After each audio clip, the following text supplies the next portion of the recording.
Good evening, and welcome to Public Lectures at the APS. I'm Annie Westcott. I'm the Society's Director of Meetings. It's nice to see you all. Tonight is a special gathering. We offer a conversation in memory and celebration of Susan O. Montgomery, Susie.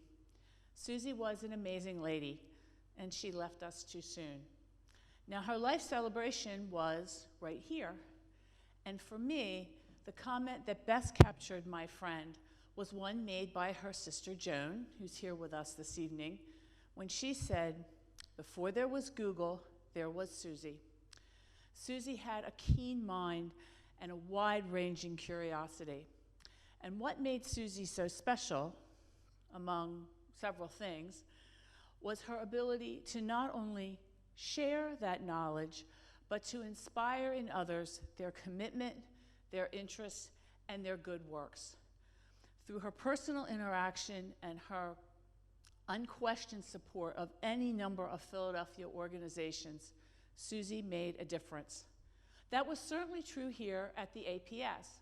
Susie was the founding director of our Friends of the Society, an organization that continues to thrive and upon whose support we are most reliant. This organization and our beloved city of Philadelphia is better and more vibrant because of Susie Montgomery. She is missed. Now, it takes a pretty awesome family to keep up with a dynamo like Susie. Her beloved husband, Ned, is here with us this evening, former chairman, vice chairman of Mellon Bank, and a continuing leader of the Philadelphia cultural community. Daughter Molly is also here. She is an educator. And I believe daughter Meg is with us via the live stream from her home in Colorado. And she too is an educator. Are you detecting a bit of a trend here? So when we thought about how to format this evening, it was thought that perhaps an interview might be fun. And given the fact that there is an acclaimed journalist in the Montgomery family, this idea gained some speed. Nephew David Montgomery is a journalist with the Washington Post magazine. He writes articles, features, and art stories. And tonight, he's going to focus on Society member Howard Gardner. Howard was born in Scranton, Pennsylvania. He's an Eagle Scout. He soon took off for Harvard University, and he's never left. In fact, he just gave up his teaching responsibilities a few months ago. He continues to serve that institution as the John H. and Elisabeth A. Research Professor for Cognition and Education at the Harvard Graduate School for Education. Now, in 1981, when Howard was in his late 30s, he was one of the inaugural recipients of a MacArthur Grant, known then, as they are now, as the Genius Grants. And just 2 short years later, he would publish his foundational work, Frames of Mind, The Theory of Multiple Intelligences. This has become such a bedrock in educational practice that we have 24+ of our educational partners, teachers and educators, here with us this evening. Let me put this a different way. Howard Gardner isn't a rock star in the field of education. He is the rock star in education. So now it's some 30+ years later and 30-odd books later, and Howard has led Project Zero and The Good Project. He's getting ready to publish an intellectual memoir entitled The Synergistic Mind. I know you want to hear more about that, as I do. So won't you please join me in welcoming to the stage David Montgomery and Howard Gardner. Thank you. It's a special opportunity to be able to talk to Howard and learn a little about him. I don't know if Annie mentioned the name of his forthcoming memoir, A Synthesizing Mind. This is the first occasion that he's spoken about it publicly, and it's not even yet published, so you are getting a real sneak preview for the next work of Howard Gardner. Before we get to A Synthesizing Mind, though, I just wanted to, for the 2 or 3 people in this room, Howard, who might not be exactly familiar with multiple intelligences, could you just spend a few sentences to Tell us what that's all about. Great. Good evening, and I'm very pleased to be here. Thanks, Annie, for that warm introduction. And I was lucky enough to know Susie Montgomery and to have traveled with her, and she was indeed a very special person. I've written a lot of books, and one of the advantages of books when you talk about them a lot is you can learn to summarize them in just a few sentences. We have a single word, intelligence, and so the default for just about everybody is intelligence is a single thing. It can be assessed with a single instrument called an IQ test, and if you're smart, you're going to be smart in everything. If you're average, you're going to be average in everything, and if you don't do well, it's a sad story. The kernel of a 400-page book with hundreds of footnotes is that a case can be made that human beings have a number of separate intelligences. Tests get at linguistic and logical intelligence, but not at the other ones. And this is the intuition which I think is powerful, just because you know somebody's good, say, in math, you don't know whether they're going to be good in finding their way around or in understanding other people's motivation or indeed in understanding themselves or vice versa. So that's the story. Psychologists remain skeptical about it. We could have a long discussion of that. But educators, parents, and indeed anybody who knows lots of people, when they think about it, anybody who's married, yeah, enough said. And just one more point about that, because when you think about Howard Gardner, you think about this work from 1983, and as Annie mentioned, I mean, he had a distinguished career before he wrote Frames of Mind. He had already won his Genius Award. Since then, he's had another several decades, and he has written 30 some odd books, and all of them providing new insights and proposing new groundbreaking ways of thinking about things. But he's always going to be sort of attached to that one singular success. And I think you have had mixed feelings about that, about referring to yourself as the MI, the multiple intelligences guru. Tell us about, I think of composers or novelists or directors who hit it really big at one point, and then forever and after they have to be linked to that. What's that like? Burden, privilege?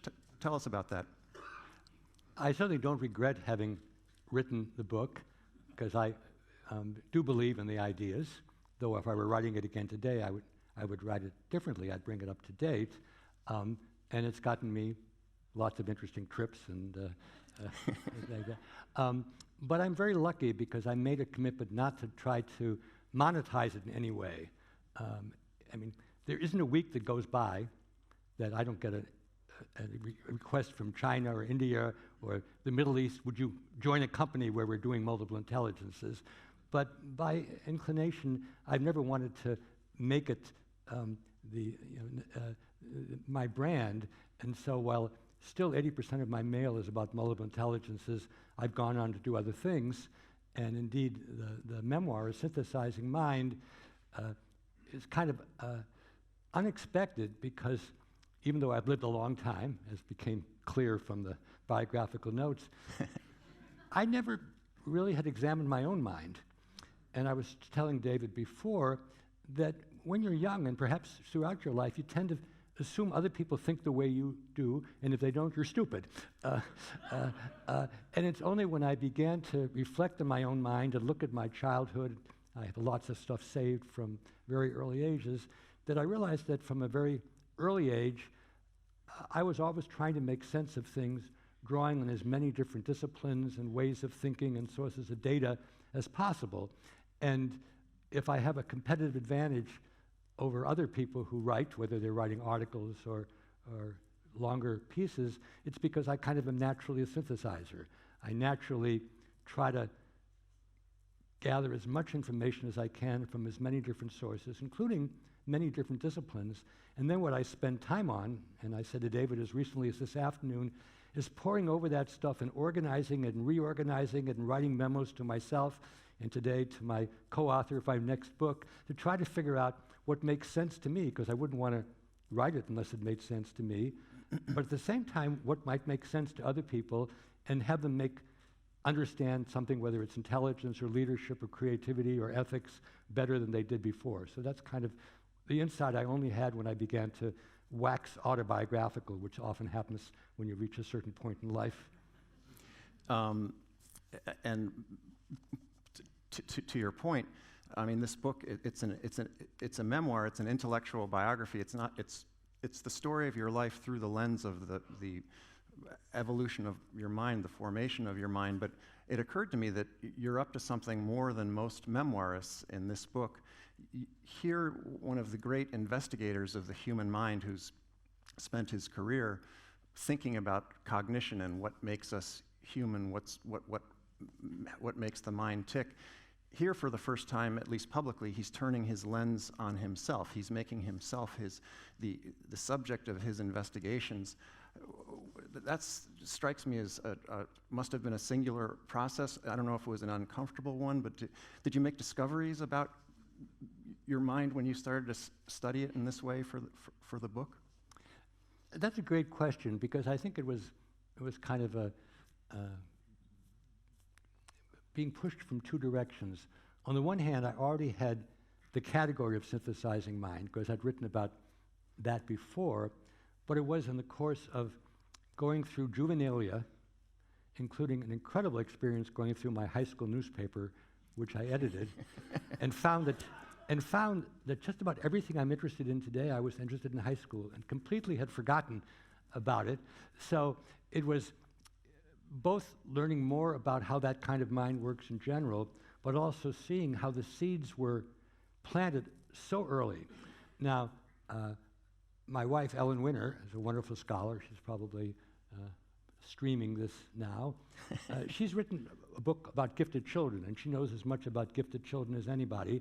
And when we talk about gifted children, we usually talk about people who were mathematical prodigies, chess prodigies, musical prodigies, maybe a few other things. And I clearly was a good student and a good pianist. I wasn't embarrassed. But I think if I was gifted, it was in synthesizing, but we didn't have that term. Nobody else knew about it. And what I write about in the book is, on the one hand, there were a lot of mysteries in my own childhood, and you could ask about those. And I was trying to make sense of them, as one tries to do. But also as early as age 7, and I had parents who were wonderful but who didn't have higher ed, I was turning out a newspaper. And as I say in the memoir, I'm sure nobody read it, but what makes a 7-year-old place little letters on a plate and then crank it around? I don't think you do that at the Post anymore. Not anymore. Not anymore. Backwards. So if somebody had been around and I had the category of a precocious synthesizer, I think that I would have fit it. But since the category didn't exist, and my wife wasn't around to study me as a kid. And the other thing which we were talking about earlier, and this I think is really very relevant to the educators who are here, so much of what we have done traditionally in education, either we don't have to do it anymore because the information is in the machines that we carry around, or because it's available in games or in online things. So one question is, what are the skills for the 21st century which are less likely to be handled by algorithms or what are called deep learning or so on? And I'm personally skeptical that it's going to be easy for these programs to do synthesizing, because part of synthesizing is coming up with what is it that you want to synthesize. Part of it, where I think the machinery is good at, is sort of sifting through lots of information and organizing it. But then at the end of the day, how to deliver it in a way that's useful to other people and makes sense to you, and can they be transmitted? I think those are going to be difficult things to do computationally alone. And so it may be that 10, 20 years from now, we'll be doing a lot more helping students learning how to synthesize.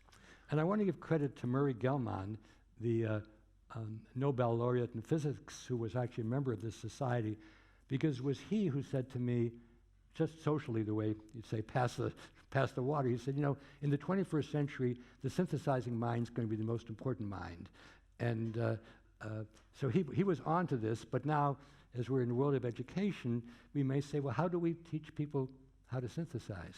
And to synthesize, again, in ways which are useful for yourself, otherwise why do it, but are also useful for other people. Now, so you could say, well, that's just what textbooks are. And textbooks are a genre of synthesizing, but it's very different to synthesize what's already been done by other people in a way that will sell as a textbook. And I know that because when I wrote a textbook, I was told it can't be more than 10% different than the existing textbooks. And the textbook editors are very serious about that. But some syntheses, I mean, The Origin of Species was one of the great syntheses human beings ever did, and that certainly wasn't a textbook. The notion that comes through in your book that a synthesizing mind is as Murray Gell-Mann said, you quote the quote, but you don't exactly say why you might agree with it. Why is the synthesizing mind in the 21st century so valuable? Is it because these times are more confusing, they're more scattered and diverse, and it's going to be minds who can pull strands together that will help us go forward? That's part A of this question. And part B, if it is so important for educators and parents here and self-improvers, is there a way to cultivate a synthesizing mind in an adult? And how can we cultivate it in our children? Or is it something natural and inherent that you discovered in Scranton, Pennsylvania? Geez, I think this is the way my mind is. No, I certainly the category didn't make any sense to me at that time. Like a lot of kids, I knew all the baseball scores. Yeah. Yeah. But no. To your question, I think Murray Gell-Mann, who was a real giant, he was looking for Santa Fe Institute kinds of concepts like complexity, and seeing them as ways of bringing together many fields of knowledge. And of course, that's always been the goal of certain scholars. We were talking earlier about Benjamin Franklin. You know, Benjamin Franklin probably knew more about more things than anybody else in his circle back there, I think several hundred years ago. And he was a synthesizer, and at his junta and in his friend circles, he was bringing together synthesizers. So I don't think it's new in sense. I think Murray Gell-Mann just prized that kind of mind because it was the kind of mind he had. I was making a different point, and I wouldn't have made it if you and I hadn't talked earlier, is that as a lot of what's going on in schools, when I went to school in Scranton, by the way, Joe Biden and I were exactly the same age, still are. I didn't know him. I think he was on the west side and I was the east side. I think that we need schools for many non-cognitive things, for socializing, for civics, for truth, beauty, and goodness. But I think we also want to think about what are the sorts of things which people can't pick up on their own or pick up by just using a smart search engine. And I think synthesizing is one of those things. And I suspect that many teachers throughout history, till today, have been teaching synthesizing without particularly being aware of it. I'll give an example which I think you'll relate to. I was talking to people who work with me just yesterday, and we were talking about influential teachers, and Sophie said, it was in high school that the history teacher and the English teacher talked to one another, and so when you were doing Scarlet Letter in literature, they'd also be talking about what was going on, in New England at the time. And then I said, and most of us don't remember most of our high school teachers, it was when Jack Betterly and Frank Light taught the senior seminar at Wyoming Seminary, a school which some of you will know in the Scranton-Wilkes-Barre area, and they taught about history and literature together. That was incredibly important. And in the memoir, I talk about reading Richard Hofstadter, the historian, when I was a high school senior, and it was he and Edmund Wilson, the literary critic and student of everything, whom I read in college, who became my role models even though I wasn't aware of it, because what they could do would be to take a topic, whether it was the American political tradition and 12 great presidents in Hofstadter's work, or what I single out in the case of Edmund Wilson, to the Finland Station, which was about the rise of communism, but going back in pre-Marxist times. I was just thrilled with people who could do that. And even though, like anybody else who goes to graduate school, I was socialized to do experiments in developmental psychology, and I did lots of them, and I was peer-reviewed and all that sort of stuff. As you saw, I was writing books already. That was not the right arena for me. It was trying to take on bigger things and trying to make sense of them. And I wish in the book, and this is actually, you haven't seen this because it's just a picture, I invited Edmund Wilson, who lived in the Boston area, to come and speak to Quincy House, where I was a tutor. And he was an idol of mine, and so of course I wanted him to come. But I got a letter, and those of you who know about Edmund Wilson, he had a card which said, Edmund Wilson regrets that he does not, give lectures, sign books, promote books. I saved that, and here's where Google is wonderful. I saved the envelope, and just a year or two ago, I looked up Edmund Wilson's handwriting, and it was clear that he had addressed the envelope. Yes. So that was my touch. And I'm not going to tell you about my letter with Groucho Marx. You're going to have to read the book with that. That's in the books as well. What happened when I invited him to Quincy House in 1968. But before we leave Scranton, Pennsylvania, I have to ask you this question. When as you were, it became clear through your newspaper and pursuits that you were your parents had a gifted child on their hand, and in the year of your bar mitzvah, you described them taking you to Hoboken, New Jersey, for a battery of tests. This is what parents who may not have been savvy about what to do with a prodigy, if gifted young person, and it sounds to me like it was some sort of, they were cognitive tests. I don't know if they were IQ tests, and I thought, geez, here's Howard Gardner at 13 being given the kind of tests that he would topple later in his life.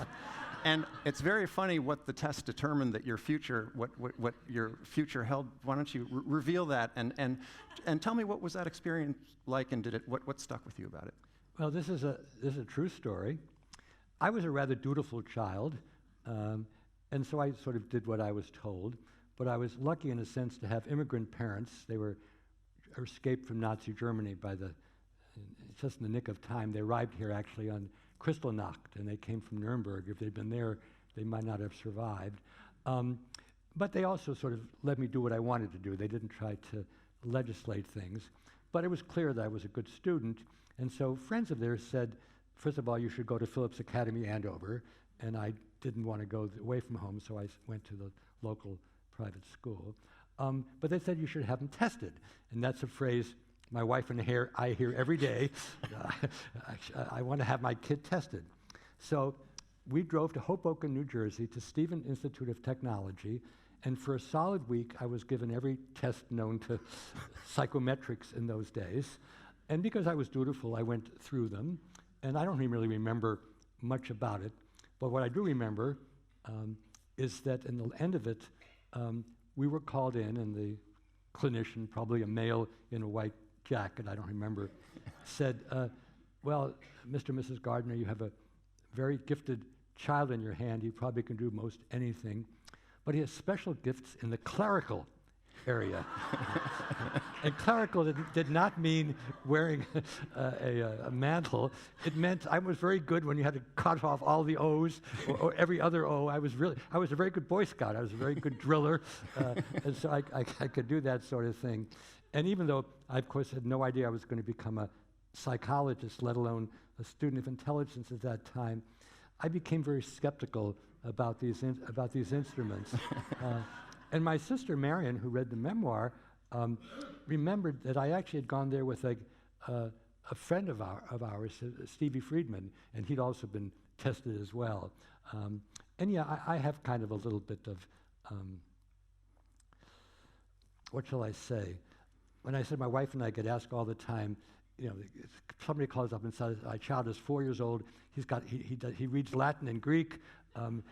He's already gone through trigonometry and calculus. I'd like to have him tested." I said, "Why?"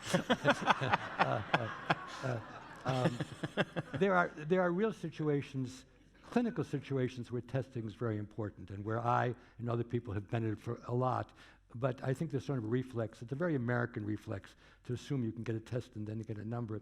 And interestingly, for those of you who are in my field, the psychologist who's much better known than I am for his work in intelligence is Robert Sternberg, who is, he's been at various places. And he tells the story in his memoir writings about how he was considered dumb for several years and pushed back in school. And then when he was in 7th grade, he created an IQ test himself. And as the Italians say, if the story isn't true, it's very well invented. And he's gone on to become the expert on intelligence in the whole psychological community. You have, I know, great disdain for what you call pen and pencil tests, these standardized tests. Are there any instruments that are valid for assessing capabilities of students? Well, I don't remember whether I go into this in detail in the memoir, but I was lucky enough to have many schools and museums and even businesses from all over the world write to me till this day saying they want to make use of multiple intelligences, and I try to be helpful, but the only rule is they cannot have me endorse anything. And in fact, we once had to sue a Korean company which didn't want to abide by that. But in 2005, I was invited to Denmark to a theme park called Danfoss Universe, and they said, we're having an opening, we'd like you to come, and I couldn't come. But the next year I was in Scandinavia, so I went to the Danfoss Universe, and I spent half a day there, and at the end of the day I said, this is closer to multiple intelligences than anything I've ever seen, because it's a theme park with all sorts of games and exercises. Anybody from 5 to 50 can go there, and you play these various games, sometimes alone, sometimes with other people, and in an unobtrusive way, you can get a sense of how good you are in language, how good you are in music, how good you are in various kinds of games, and so on. And we actually have written we've written about this in certain places. At the end of the visit, they said to me, but the one intelligence we haven't figured out how to measure is what you call intrapersonal intelligence, how you understand yourself. And I've always quipped, well, that's the most difficult to create a test for, because only your psychoanalyst knows how well you understand yourself. But I had an idea, and I don't know whether they ever used it or not. I said, why don't you have people, before they go to the Danfoss Universe, predict how they're going to do in the various kinds of games? And if they're good at predicting what they're going to be good at and what they're not going to be good at, then they have a lot of intrapersonal intelligence. And one of the interesting things about me, to myself, and of course we're all interesting to ourselves, is even though I've never been that interested in math or in the hard sciences, I love biology, but I've never been oriented toward physics, and I didn't at all go on either in math or in the hard sciences. Both in high school and in college, going into graduate school, I always did better on my math SATs or GREs. And that was peculiar to me. Yeah. And I think that's interesting in general, because it's not always the case that you should go to where the test says your promises are. You need to go to something you feel passionate about. I've always been interested in understanding people, and particularly people's minds. And so half my books have the word mind in it, and so it's not surprising that the memoir also is about a mind. But tests are better than nothing, but we should never make life decisions about anything educational. Again, if there are either mental illnesses or various kinds of neuroatypicalness, as they call it, testing there can be very helpful. But I certainly wouldn't want my life to be ordained by what happened at the Stevens Institute. And by the way, I have made several phone calls to them to try to find my tests. And I don't think that they're hiding them. I think that something from 1956 is probably, in a pre-computer age, has probably been trashed a long time ago. One of the, if you permit this question, one of the biggest fans of IQ tests these days, I think, is the President of the United States. When after famously his Secretary of State Rex Tillerson called him a moron, he challenged Tillerson to an IQ contest. I don't want to ask about that, but I do want to ask, and I know psychologists aren't supposed to do long-distance analyses of people, but President Trump has certain gifts, certain intelligences. What would you, Yeah. well, of the 7 or 8? Those of you who are good at search engines, and you could even, I've actually written about Trump's intelligence, I think even before he was elected, in the Washington Post and the Valerie Strauss thing, and it's been circulated. I haven't revisited it very recently, but I think Trump is much more interesting from a personality point of view than from an intellectual point of view. No, I mean, I was saying to you earlier, and people have been telling me for the last 5 years he's demented, you know, he's got Alzheimer's. I think his mind, in any reasonable sense, is perfectly fine. And I think that he probably has the typical intelligences of somebody who's a successful or would-be successful real estate person in New York. I mean, Richie Lefrak is his closest friend, and he's Lefrak City. I think Trump probably did have some problems in learning how to read, which is not an intelligence kind of thing, which is why he doesn't like to take things in through print, but that's been true of many of our presidents. I think that I think I invented this last week. What Trump has is an incredible media intelligence. Now, I've studied leadership, and just taking American presidents, Franklin Roosevelt mastered the radio, as did Churchill. John Kennedy made television the medium. And then Obama understood the importance of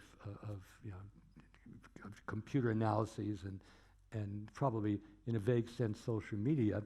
But Trump is a marriage of having watched lots of movies and television shows when he's young. I happen to watch Turner Classic Movies all too often, and I know that's what Trump was watching in effect when he was young.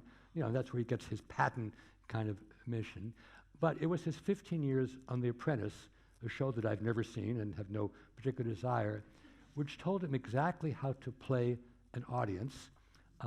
He does have that genius, which Hitler also said, and it's said, not by me, that Trump had a book of Hitler's speeches next to his bed like decades ago, how to go in front of an audience and mesmerize them. And the tweeting is quite amazing, because he understood that this is a way to bypass everybody and everything. And even though I'm sure the tweeting, I mean, you're in Washington, is done now by many people, it was his genius to realize that if you married The Apprentice to Twitter and had a little Fox News threw in, it didn't matter what the guys in the Post and the Times and the Economist say, and that's his genius. He is a 21st century medium person, and probably without those media, he would be just another. I just saw The Irishman. He'd fit right in with Russell Buffalino from Pittsburgh. And don't quote that. I won't. I don't think we're being live streamed, are we? So there comes a moment in 1979 when a Dutch foundation comes to the Harvard Graduate School of Education with a sort of a blue sky proposal that they're interested in the nature and the realization of human potential. And you're given the opportunity to be the principal investigator on this. And can you tell the story of where that led and how you put to use what you'd been doing up until that time? Sure. Yeah, this gives me an opportunity to say some biographical stuff, which is important. I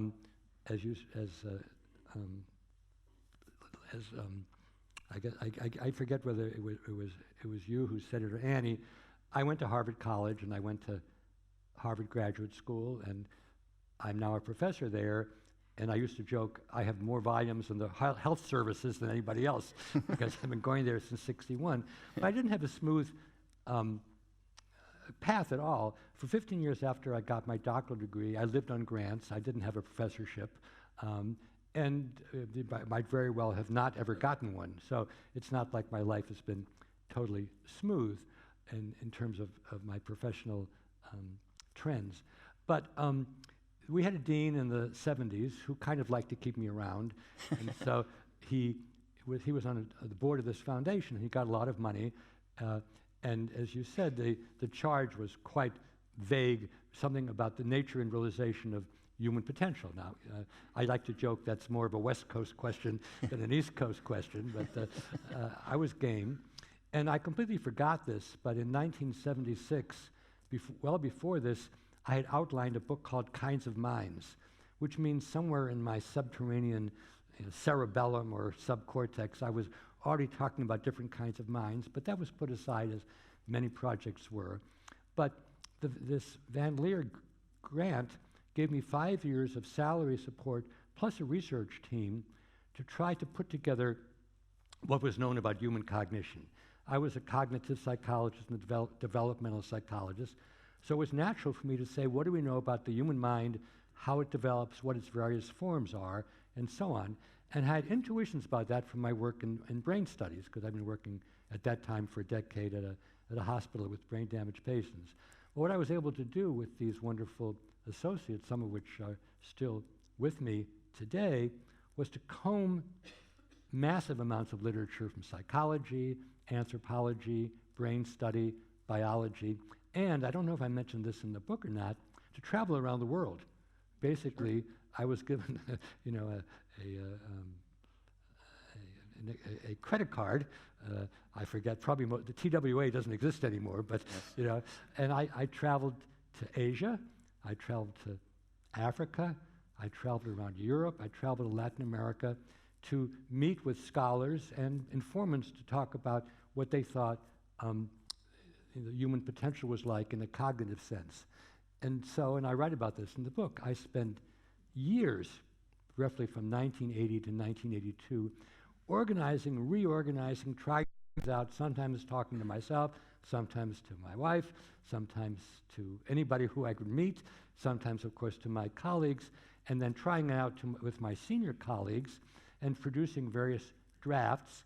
And I don't know, and nobody else knows either, what was the moment when we decided to call it intelligence and to pluralize intelligence. And still, when I type intelligence on any kind of a word program, it underlines it because intelligence is singular, not intelligences.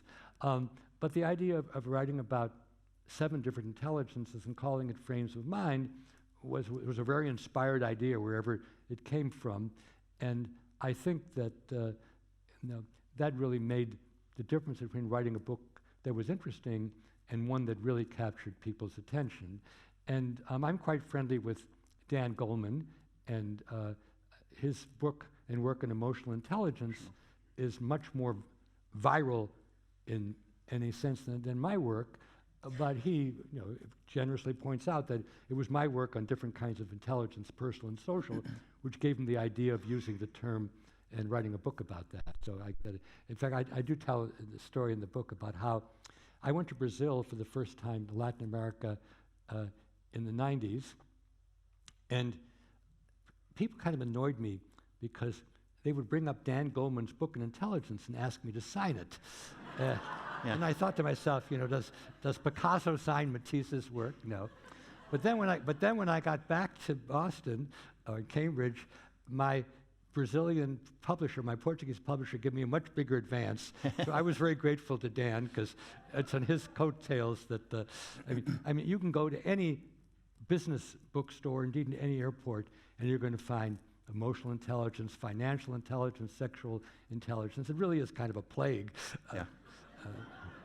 Well, speaking of your the brainstorm to pluralize the word intelligences, you've made a chilling observation to me that if you'd written a book called the 7 Gifts or the Sundry Abilities or the Assorted Capabilities, we wouldn't be here tonight.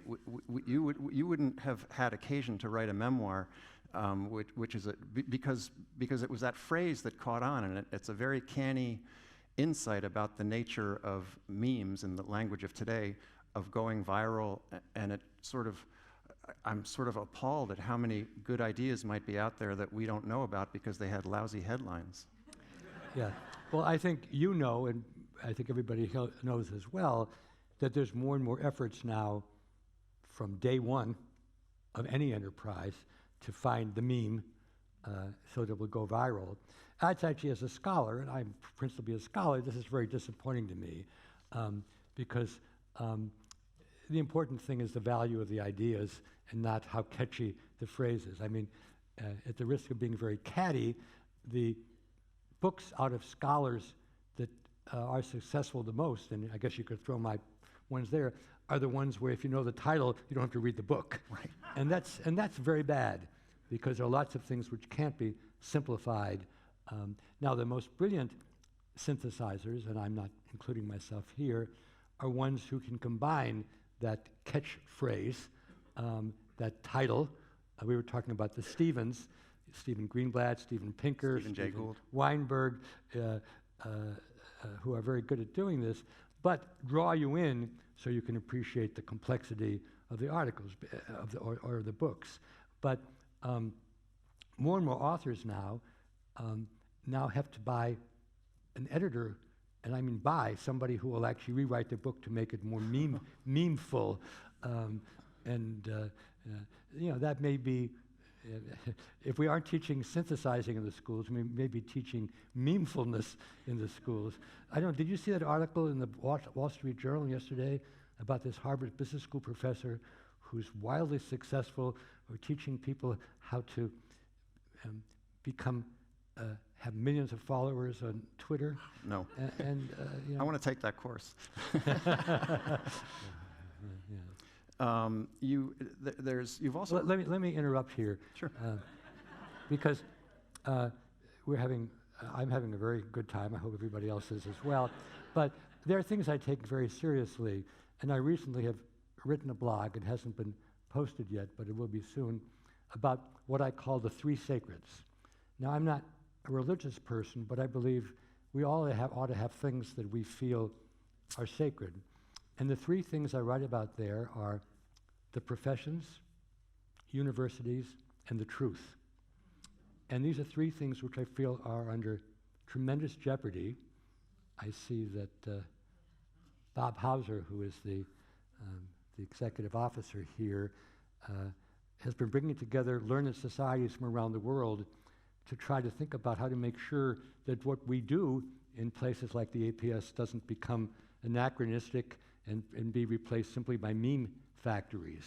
And so while I enjoy conversation and poking fun, I do take stuff which has taken human beings thousands of years to develop, that they can be exploded very quickly. Well, you've written about truth, beauty, and goodness reframed, sort of an argument for how can in the age of postmodern scholarship, when there may not be truth, and the age of truthiness, when everything can be accused of being fake news, you sort of wrestled with how can we identify eternal verities, these virtues, and pass them on. Can you talk about that challenge? See, the reason that book never became meaningful is because it doesn't allow itself to be summarized. No, you've actually given a good context. We can't assume that truth, beauty, and goodness are the same, because they're not. And we can't assume that they're self-evident, because there are too many reflective people who think differently about them. But postmodernism, which antedates the new media, and the new media, which of course are pervasive now, make it more and more difficult to think about what truth, beauty, and goodness are. So I wrote this book called Truth, Beauty, and Goodness Reframed, and the subtitle is Preserving the Virtues in the Era of Twitter and Truthiness. Yes. And I actually came up with that subtitle a decade ago, which I think was somewhat prescient. But since you asked me, I will try. I was going to joke, I'll try to remember what I said, but I know what I said. I'll try to formulate it in a way which I think truth is something we never can achieve, but it's something we have to aspire to. And the disciplines are the ways human beings have devised to come close to truth. And journalism is a discipline in that sense.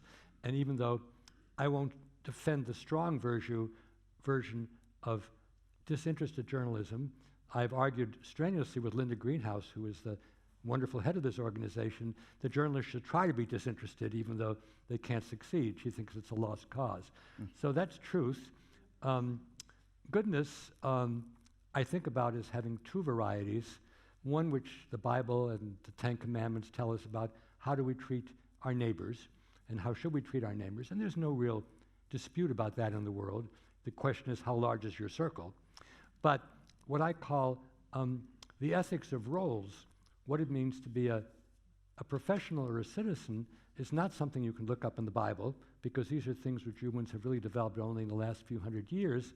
And if we were to explode our professions or our democracies, these would be incredibly difficult to reconstruct. And I think about this like 24/7, and I'm not particularly optimistic. Beauty is wonderful because while I think our sense of truth and of goodness need to converge, otherwise the world won't survive, beauty, everybody can have his own or her own sense of beauty, or their own sense of beauty. And for me, things are beautiful if they are initially interesting, so they capture your attention. If they don't, then they don't qualify. If their form is salient, because there are lots of things that we code, but we don't remember how we got them, and it's just sort of the idea. It's not this vase of flowers has a certain form, like it or not. So do these portraits, this room, and so on. And then that we have the inclination to revisit those experiences which capture our attention and where we remember the form.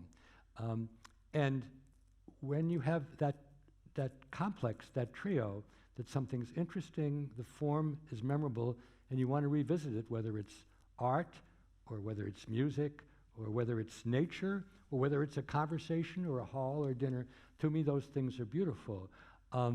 What I do say is that just as we should develop senses of truth and goodness, beauty is not something that we should sort of have at age 5 and not change, that we should continue to cultivate our beauties, as it were, and I have lots of educational ideas about that, which are developed at Project Zero, the organization that you mentioned.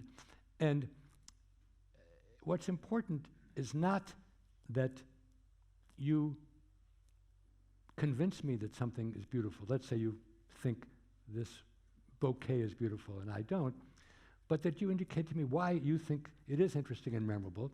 And sometimes you'll get me to see or hear things that I wouldn't have noticed before. And that's how our sense of beauty changes. The best analogy is food.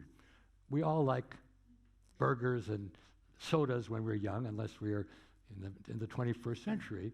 But it's kind of sad if you go through life like that. So, we're interested in different cuisines, and we develop our palates. And I think we should do that same thing about all aspects of the world. And, life consists of experiences. And of course, in a sense, every experience now can be captured on your phone. But whether people will go back to them, I don't know. To me, that's quite a mystery. How are we doing on time? I think we're close to the end. I thought this is only because Annie promised that we'd get some questions from the audience. But absolutely. You're the timekeeper. Are we ready for questions, or? Sure. And why don't you save a few for yourself at the end if you want? Sure. I have plenty. Not that I'm assertive. I have many more questions. Okay.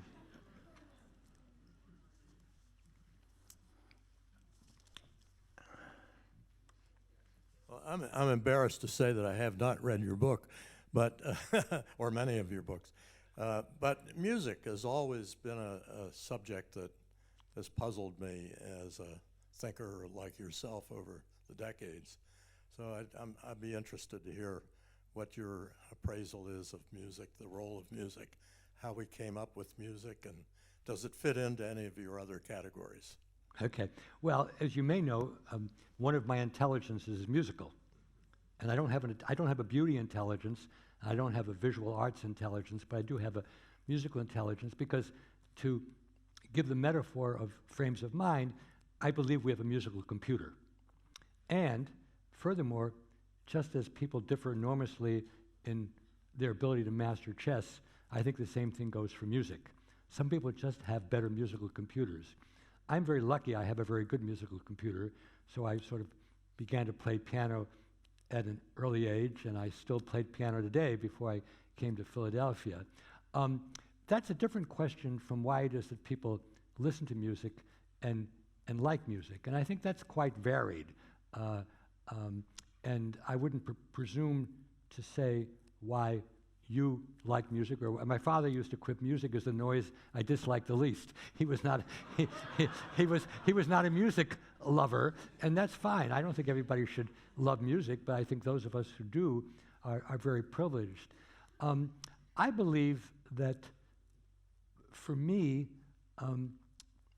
music is a way of capturing aspects of my experience more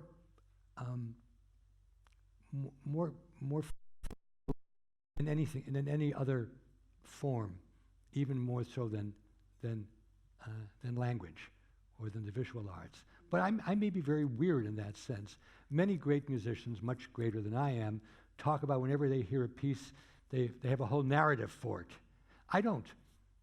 I could create one, but to me it's the music per se, which is why Mozart is the greatest composer, bar none. And afterwards, over drinks, I'll tell you why he's much better than Beethoven. So, I mean, we could talk endlessly, but we should let other people have a chance to raise questions. And the idea is to catch the eye of somebody who has a mic. Yeah. Yes. Thank you very much for your enlightening talk. If you go to the Google website, there is a place where it says the IQ of American presidents, going all the way back to George Washington. Is this just a guesswork, or is this a plagiarization of something? How do they determine that? Well, of course they have their methods, and Dean Simonson is the expert there. That's the man's name, but I have a quip for that. It antedates President Trump. The presidents with the highest IQ were Herbert Hoover and Jimmy Carter. They were engineers, and they would have knocked the socks off of any test. They were both bad presidents, but very good ex-presidents. So having a high IQ may predict you'll be, it's famously, it's attributed both to Walter Lippmann and to Oliver Wendell Holmes. They said of Franklin Roosevelt, he had a first-rate personality and a second-rate intellect. I think that's unfair, but I don't care what a president's IQ is. I care, I learned this from Ted Sorensen, who was Kennedy's speechwriter. The most important character for a president is his judgment or her judgment. And the IQ test will tell you nothing about that. And one reason that I'm kind of sympathetic to Michael Bloomberg, which is not to say that I'm campaigning for him, is that I think we talked about this earlier, I think he has good judgment in advisors. And need we do the comparison with the current occupant of the White House? I think goodness is not having much of a streak in the United States nowadays, but you have to look far and wide around the world. At Harvard commencement this year, Angela Merkel spoke, and I went to hear her, and I was very moved because not only do I think she's the most impressive statesperson in the world, but she talked to, we were all 70 years old in the audience. She thought she was talking to the students, but she was talking to the alums. But she talked about how when she grew up as a girl in East Germany, nothing that happened now was possible. And that's sort of inspiring.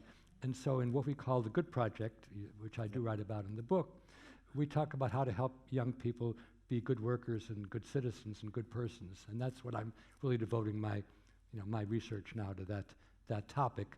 Do I have any possible belief that what I'm doing is going to make any difference? No. But it's joining forces with many other people who are trying to do the same thing. So I'll just be a little bit anecdotal here. One of the most impressive people I know is a Indian designer named Kiran Sethi, who set up something called Design for Change, which all over the world, in 60 or 70 countries, has young people figure out what needs to be done in their neighborhood and then actually try to do it.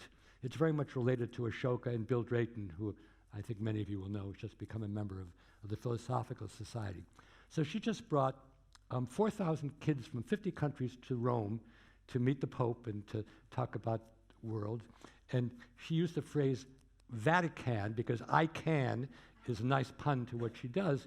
So I created an address for these kids, and I said, you should start with I can, but then you should talk about we can, and then you should talk about what we actually did. And being in a conversation with people, leaders all around the world, who are trying to promote the good, that might make some difference. And I'd like to fail trying to do that rather than succeed by monetizing multiple intelligences. Let other people do that. Amen.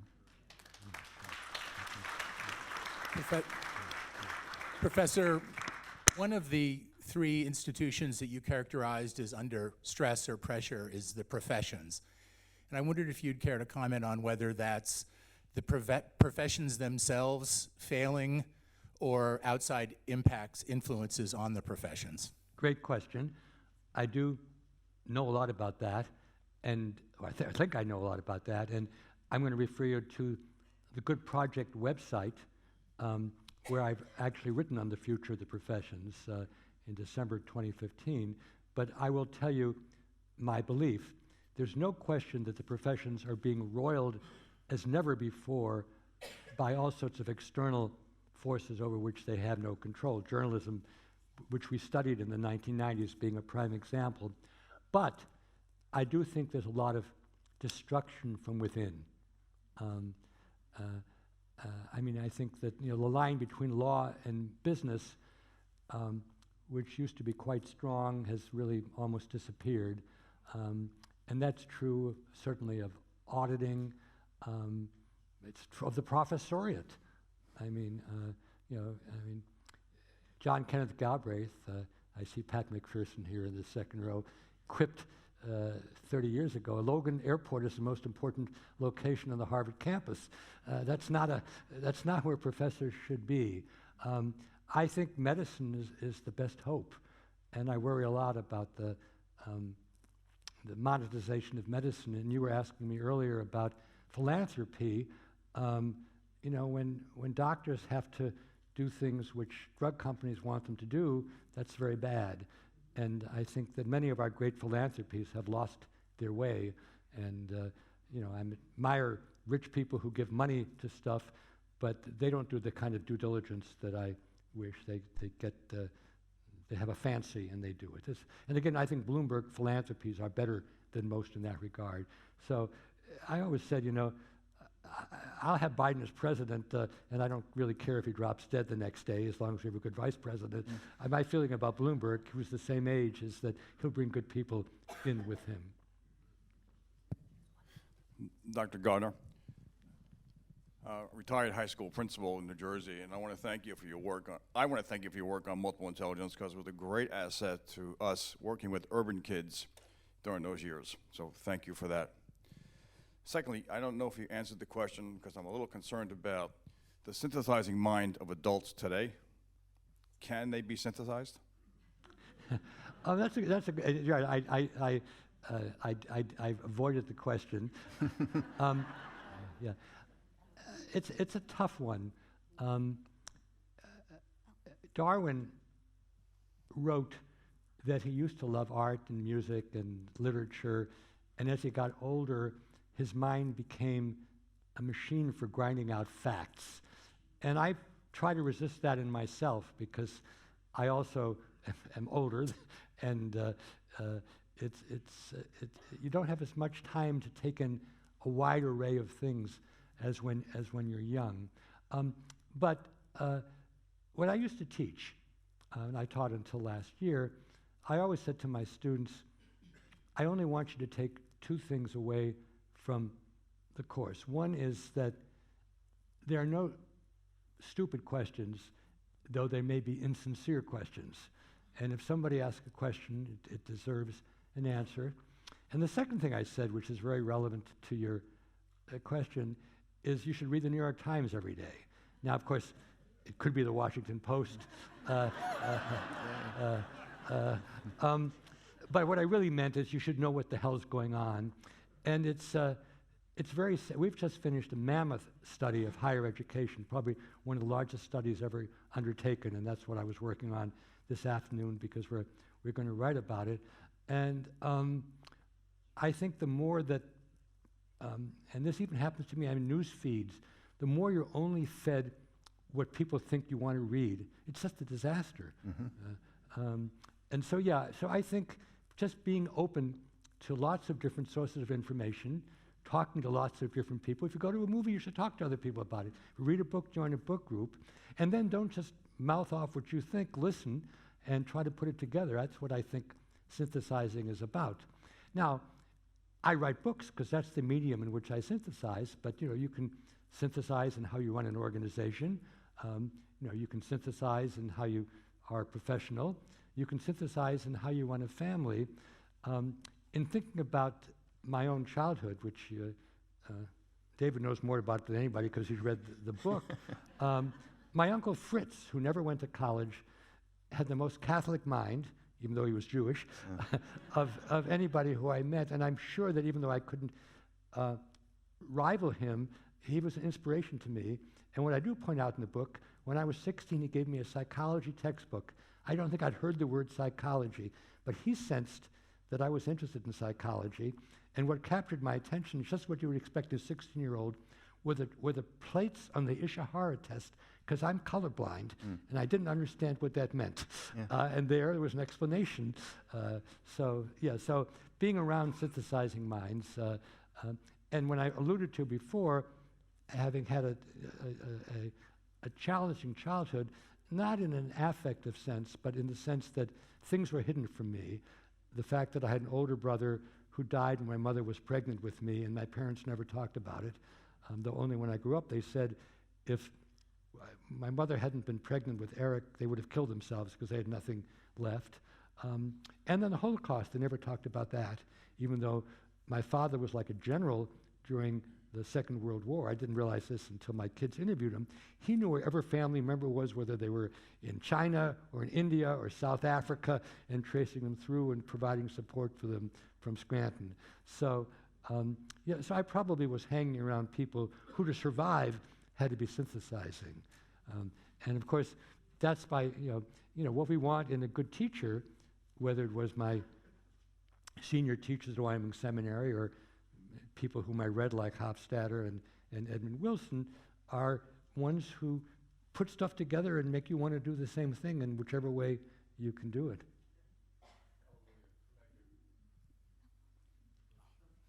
Thank you.